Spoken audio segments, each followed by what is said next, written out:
एक महत्त्वाची अपडेट समोर येते। कुर्ला स्टेशन जवळ वंचितनं आंदोलन केलेलं, तर कुर्ला स्टेशनकडे जाणारा हा पूर्णपणे रस्ता जो आहे तो वंचित बहुजन आघाडीनं रोखलेला आहे। वंचितच्या ऑफिसवरील कारवाईचा त्यांनी निषेध करण्यासाठी हे आंदोलन केले। पोलीस आणि आंदोलकांमध्ये यावेळी बाचाबाची झाल्याची सुद्धा माहिती समोर आली आहे। तर कुर्ला स्टेशन जवळ वंचितचं हे आंदोलन सुरू होतं आणि त्याच दरम्यान कुर्ला स्टेशनकडे जाणारा जो रस्ता होता तो पूर्णपणे वंचित बहुजन आघाडीच्या या सगळ्या कार्यकर्त्यांनी रोखला होता। काही दिवसांपूर्वी वंचितच्या ऑफिसवर कारवाई झाली होती आणि याच कारवाईचा निषेध म्हणून त्यांनी हे आंदोलन केलं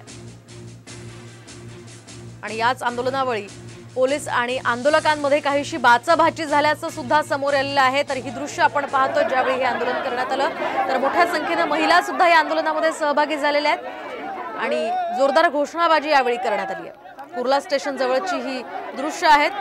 या ठिकाणी जो जाणारा रस्ता आहे तो पूर्णपणे या आंदोलकांनी बंद केला होता। रास्ता रोको आंदोलन करत त्यांनी या कारवाईचा निषेध केलेला आहे। तर आपण पाहतोय ही दृश्य। या ठिकाणी पोलीस आणि या सगळ्या आंदोलकांमध्ये बाचाबाची झाल्याचं सुद्धा समोर आलंय। वंचित बहुजन आघाडीच्या कार्यकर्त्यांनी या ठिकाणी आंदोलन केलेलं आहे। पोलीस आणि आंदोलकांमध्ये काहीशी बाचाबाची झाली आहे, झटापट झाल्याचं सुद्धा आपण या दृश्यांच्या माध्यमातून पाहू शकतोय। कुर्ला स्टेशन जवळची ही दृश्य आहेत आणि हा पूर्णपणे रस्ता या सगळ्या कार्यकर्त्यांनी व्यापून टाकला होता। त्यामुळे त्या ठिकाणाहून जाणाऱ्या येणाऱ्यांचे मात्र हाल झाले।